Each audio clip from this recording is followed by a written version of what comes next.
never. Right. Part 2 of our series is about to get a little deeper. All right. Yeah. We're getting ready to talk about a little of unknown history fact that was exposed about a couple of months ago. It's called Juneteenth. It's based on the history of slavery in Texas. I actually moved to Texas in 1984, and it was right about 2 or 3 weeks right before Juneteenth. And I was in the park, and some guys befriended me. And so during the conversation, one of the guys asked me, was I doing anything for Juneteenth? If not, then I could come by his house. He was going to have a barbecue. So I asked him, what is Juneteenth? And he said, that's the day that federal troops were sent to Texas to free the slaves 2 years after Abraham Lincoln's proclamation that freed us. Now, and there's a few more facts connected to this. One, when the slaves did find out about the proclamation and they started leaving the plantation, they was headed towards the Red River because the Red River was an escape route. Everybody that knows the Red River, that's the river you cross when you're in Mexico. Okay. All right. So the slaves was trying to get to make it to Mexico, where it was illegal for them to send people over there to bring them back. But what happened was they had people waiting at the Red River, right, and they hung thousands of slaves in trees and left their bodies there to discourage other slaves from escaping the plantation. Louisiana, they don't talk about Louisiana, but Louisiana was another state that was slow to free slaves too. Okay. But they don't talk about that as much, and that's going to be a different subject for another time. Okay. But once I get more facts about it, yeah. Because what people don't know neither is that Obama wasn't the first black president. What was that guy named? Was it John something? John Hanson. He was only in office for 3 months due to health conditions. Right. I was just randomly called my grandmother around the time of the pandemic, and she told me all this. The guy, 12 years younger than me, tried to debate it. I'm like, you trying to debate when a woman is over 80? Right. Exactly. Lived your life almost 3 times?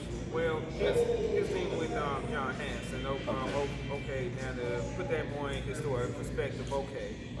Now, was he the first black president of the United States? Well, let's define it. Okay, now, back in the day, before this was known as the United States, it was the 13th colony.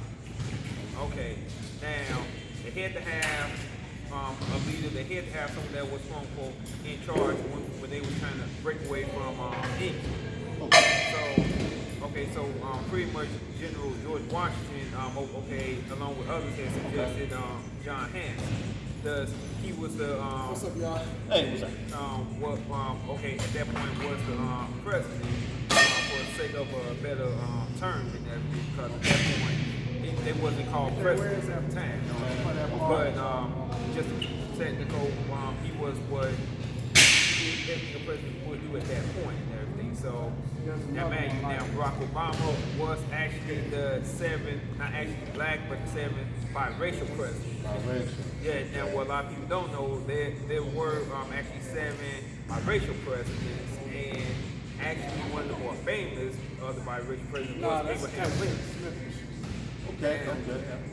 Yeah. Now, if you want to do a Google search, you could Google Abraham Africanus, and that's pretty much the last name was the actual general from Rome who had quote unquote discovered the region of Africa.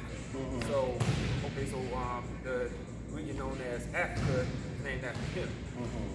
And I suggest everyone do a little bit of research on that general and the origin of the name Africa. So that's why the history is from there. Okay. Now, getting back to Obama, I'm glad you brought Obama's name up. Yeah. Okay. When Obama was elected to office, for black people, because he looked like it was a sigh of relief that we finally get somebody in office that looks like him and got our perspective. But out that he didn't have our perspective. Matter of fact, to me, this is my opinion. Once I found out the background of Barack Obama, that was not a black man, African. And his mom was a white woman. When his dad died, he was raised by white grandparents. Went to predominantly white school. Was probably the only black dude in college at Harvard that was president of the debate team.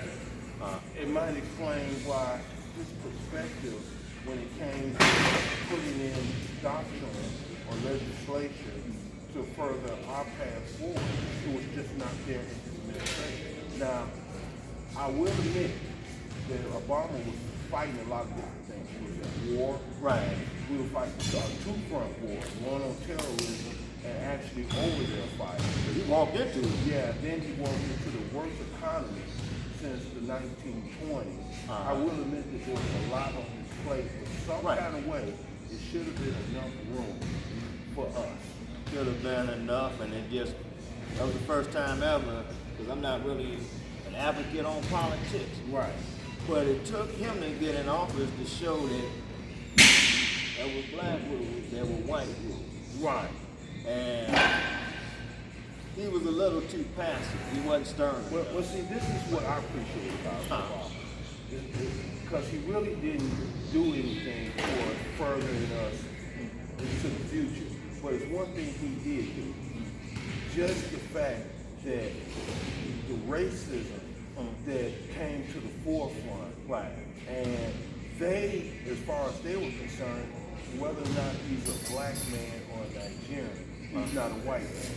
Right. It let us know that racism had not went nowhere. And it had resurfaced. Right. But it had resurfaced stronger than it was when it was put down, because now they infiltrated the key positions in America, which makes them not a dominant force in America. They went from being local law enforcement, because there's always been a direct correlation between racism and law enforcement. Right. So they moved up higher because it was the FBI that shut them down in the 60s. So what they did was they became FBI, they became judges, senators, governors, to a point where they really have stacked the deck to where legislature cannot be passed, even though we see evil, bad legislature, bad rules, but because they represent now the majority in certain areas of the legal and law system. Right. So we slept on. America has really slept on racism because they went underground. Right. They understood that, hey, that's why they call themselves the secret society. Right. Because they were smart enough to realize that a large portion of America wasn't going for that. Right. So they came back in something else. The same way when the gay and lesbian movement stopped, they reorganized and they changed their name to something more pleasant, like feminist. Right.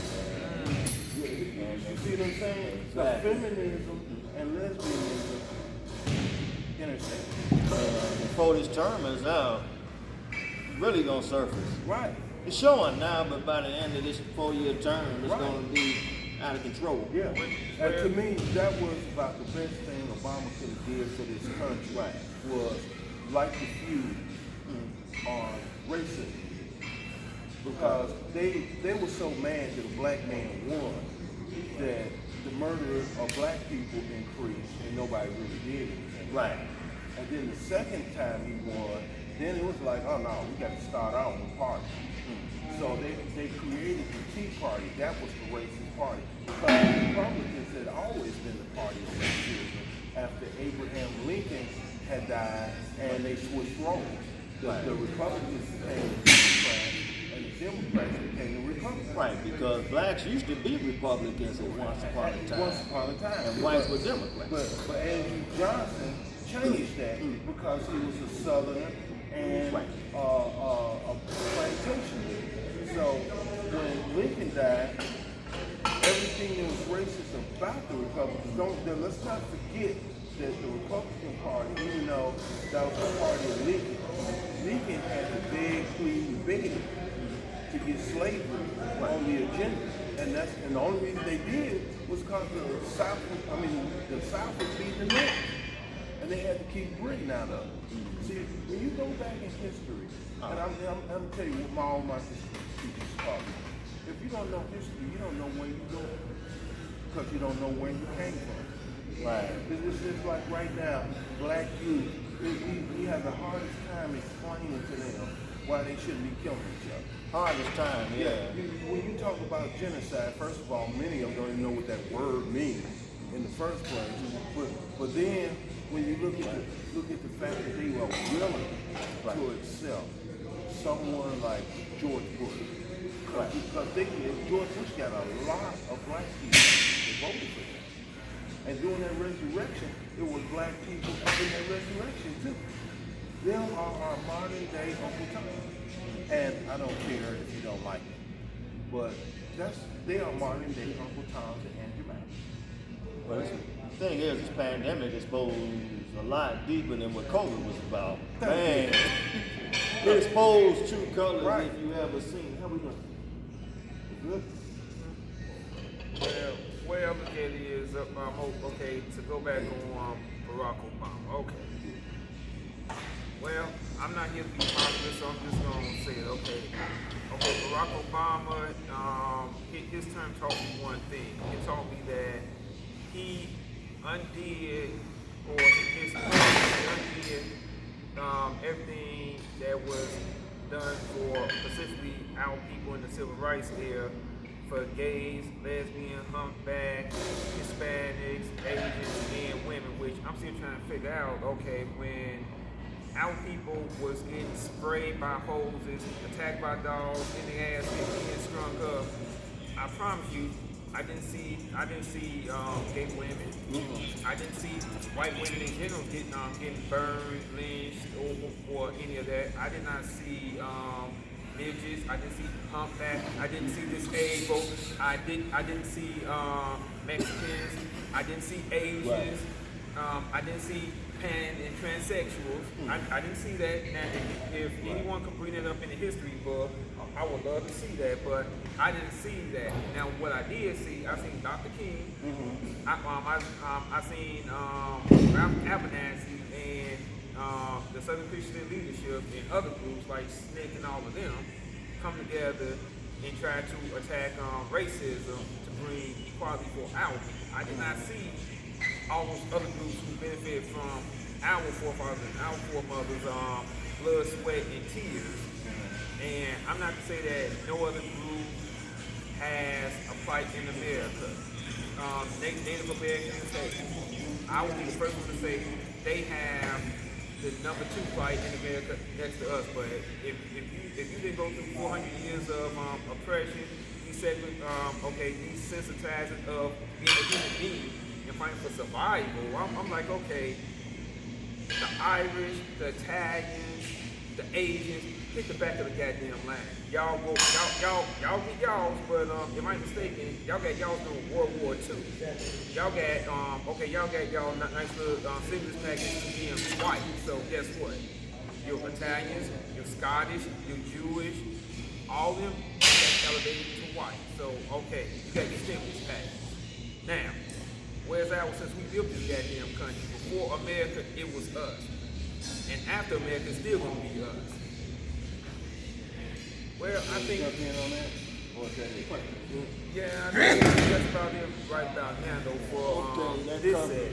covers this segment. We have one more. Strap on your seatbelts because you're in for the ride of your life.